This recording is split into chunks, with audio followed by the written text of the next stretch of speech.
Okay, so good job, class, for all your responses. All right, so we can treat others as we want to be treated. Now I'll read you a story about a hyena named Caradon. Caradon the hyena was the new king of the forest. He was a mean king, though, and treated all the creatures of the forest badly. He didn't have any friends at all. One day, Caradon asked the elephant, who had long been an advisor to the kings of the forest, why he thought that Caradon didn't have any friends. Well, your highness, it's because you treat everyone badly, said the elephant. You are not nice to them. Get away from me, you ugly beast, Caradon cried. You bag of fat and bones. You're nothing but a pile of useless gray wrinkles. The elephant was stunned. He was hurt. He wasn't sure what to do.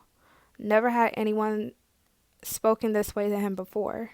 Certainly not a king. But the elephant's warning made no difference to Caradon. He made it plain to everyone that he had no time for their troubles. They would have to get by it as best they could. Furthermore, the kingdom was his. They lived in the forest because he said they could. If any of the creatures made trouble, they would have to find a new forest to live in. None of you owns these trees, he told some birds who complained bitterly. They all belong to me, don't do you hear? Now get away before I send you to live among the rocks. And then he laughed a horrid laugh that sounded like sand grinding on glass. After a while, since Caradon was lonely, he decided he could just order someone to be his friend. He was a king after all, and could do whatever he wanted. He chose Crandall the macaw and told him it was now his duty to be Caradon's friend. Crandall had no choice but to comply, but he had a plan. He thought that if he could show Caradon how to treat others, then he might earn some of his own friends. If he had friends, then maybe he would be happy. So day after day, Crandall, the giant macaw, listened, watched, and waited. Each day he would try to convince Caradon that if he treated others well, then he would have friends. But Caradon was stubborn.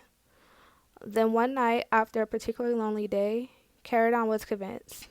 He would go along with Crandall to spend time with the other inhabitants of the forest. Crandall would show him how to share their joys and sorrows, help them to solve their problems, and work out their disagreements. At first, Caradon really hated it, but soon Crandall and Caradon began to visit the den of the lioness Mama Helene and her cubs, all three of them whom were growing fast. There were so often that the lions felt Crandall and Caradon were part of the family. Sometimes, when the evening air had cooled, all of them sat among the grasses, gazing at the stars. Spending time with them made Caradon happier. Often, Crandall and Caradon carried the news of the forest to the lion family. They told him who was in trouble, who had the joy of a new home or new babies, or who had a problem that had to be solved.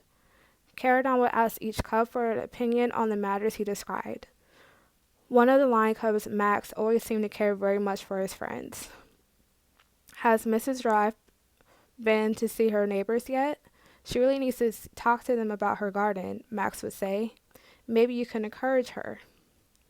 Oh, I'm so glad the hedgehogs have worked things out with this skunk family. They must feel a lot better about themselves now. Caradon thought that Max sounded very wise.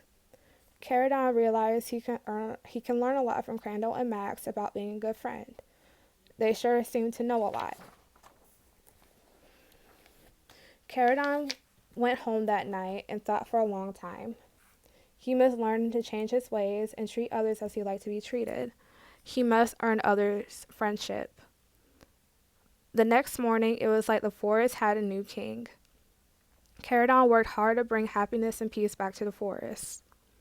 All the creatures agreed that the change was wonderful, and now they want to be his friend. They wondered who helped him to become a better friend. Caradon knew who taught him. It was Crandall and Max. He felt proud now that he would say they were his friends. After that, all the creatures of the forest went out of their way to be kind and understanding whenever they met them. So that was the story of the king's new friends. Okay, and our positive action lesson for today was to treat others the way that we like to be treated. All right.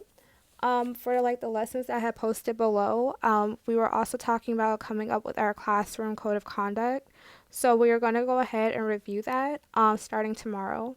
Okay, so comment below after you watch this video, and also comment how you can treat your classmates and your friends the way that you want to be treated.